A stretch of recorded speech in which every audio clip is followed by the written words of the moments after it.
পুনৰ অসম আৰক্ষীৰ খাকী পোছাকত কলা দাগ সানিলে এজন আৰক্ষী কনষ্টেবলে। অবৈধ কাঠ কঢ়িয়াই নিয়া বাহন জব্দ কৰি মুকলিকৈ উৎকোচ লৈ এৰি দিলে চোৰাং কাঠ ব্যৱসায়িকজনৰ লগতে বাহনখন। এই ঘটনা সংঘটিত হৈছে ধুবুৰী জিলাৰ নয়াহাট আৰক্ষী চকীত। আৰক্ষী চকীত নিয়োজিত কনষ্টেবল বীৰেন্দ্ৰ বৰ্মন ওৰফে বীৰেন মুকলিকৈ উৎকোচ সংগ্ৰহৰ ভিজুৱেল ভাইৰেল হৈ পৰা ঘটনাই লজ্জানত কৰিলে অসম আৰক্ষীৰ। জনহিতে জনসেৱাৰ্থে শপত বাক্য পাঠ কৰি অসম আৰক্ষীত নিয়োজিত নয়াহাট আৰক্ষী চকীৰ এইজন কনষ্টেবলৰ বিৰুদ্ধে কঠোৰ শাস্তিমূলক ব্যৱস্থা গ্ৰহণৰ দাবী দল সংগঠনৰ। উল্লেখযোগ্য যে নয়াহাট আৰক্ষী চকীত নিয়োজিত কনষ্টেবল বীৰেন্দ্ৰ বৰ্মনে জব্দ কৰে এখন অবৈধ কাঠ ভৰ্তি টেম্পো।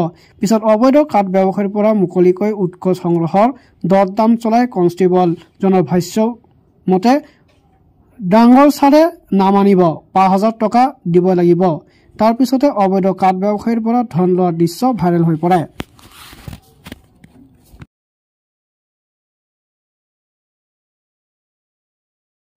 হয়, আপোনালোকে ইতিমধ্যে এটা ভিডিঅ' আপোনালোকেও পাইছে যে যি সময়ত অসম চৰকাৰৰ গৃহ বিভাগে কৈ থাকে স্বচ্ছ আৰু নিকাৰ কথা, ঠিক সেই সময়তে অসম আৰক্ষী নাক কাণ কাটি নয়াহাট আৰক্ষী চকীৰ এজন কনিষ্টেবলে যিজন বিমন্দ্ৰ আপোনাৰ বৰ্মন সেই কাঠৰ ২ নম্বৰী কাঠৰ গাড়ীৰ পৰা অবৈধ কাঠৰ পৰা ধন সংগ্ৰহ কৰাৰ এটা ভিডিঅ' ইতিমধ্যে ভাইৰেল হৈ পৰিছে।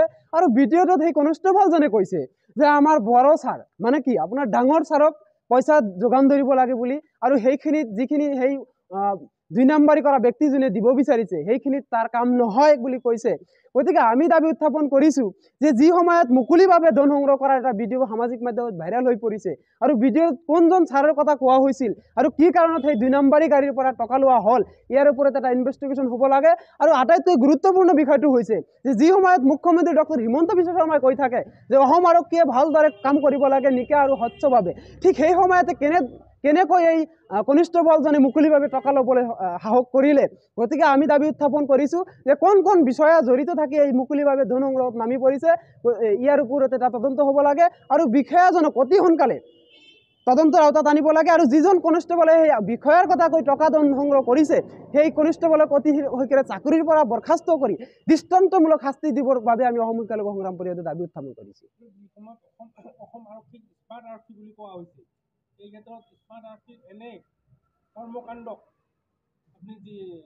হয়, এই ক্ষেত্ৰত আমি দেখিবলৈ পাইছোঁ যে জি.পি. সিং ডাঙৰীয়াই যেনেধৰণে আমাক সন্তুষ্টি কৰিবলৈ অসম আৰক্ষীয়ে স্বচ্ছ নিকা আৰু আপোনাৰ জনহিত জনসেৱাৰ্থে কাম কৰিবলৈ আহ্বান জনাইছে, ঠিক সেই সময়তে কিন্তু দেখিবলৈ পাইছোঁ অসম আৰক্ষীৰ নাক কাণ কাটি বিভিন্ন সময়ত বিভিন্নজনে যদি ধন সংগ্ৰহ কৰি লাগি পৰিছে। কিন্তু এতিয়া দেখিবলৈ পাইছোঁ সামান্য এটা কাঠৰ ২ নম্বৰী কাঠৰ গাড়ীৰ পৰাও আৰক্ষীয়ে ধন সংগ্ৰহ কৰিবলৈ লাগি পৰিছে। ইয়াৰ দ্বাৰা এইটোৱে নেকি যে অসম আৰক্ষীয়ে কোনোবা কনিষ্টেবলৰ জৰিয়তে আই চি গৰাকীয়ে ধন সংগ্ৰহ কৰি কোনোবা SP-ক দিয়ে নেকি, SP-য়ে আকৌ কোনোবা ডাঙৰ বিষয়া মহলাক দিয়ে নেকি, এয়া আমাৰ এতিয়া সন্দেহ বুজিছে। গতিকে আমি অসম সংগ্ৰাম পৰিষদে দাবী উত্থাপন কৰিছোঁ যদিহে সেয়া নহয় তেনেহ'লে কোনজন বিষয়াৰ জৰিয়তে এই কনিষ্টেবলজনে ধন সংগ্ৰহ কৰিবলৈ সাহস কৰিলে। গতিকে এই যিজন বিমন্দ্ৰ আপোনাৰ বৰ্মন সেই তাৰ ওপৰত এটা ইনভেষ্টিগেশ্যন হ'ব লাগে বুলি আমি দাবী উত্থাপন কৰিছোঁ।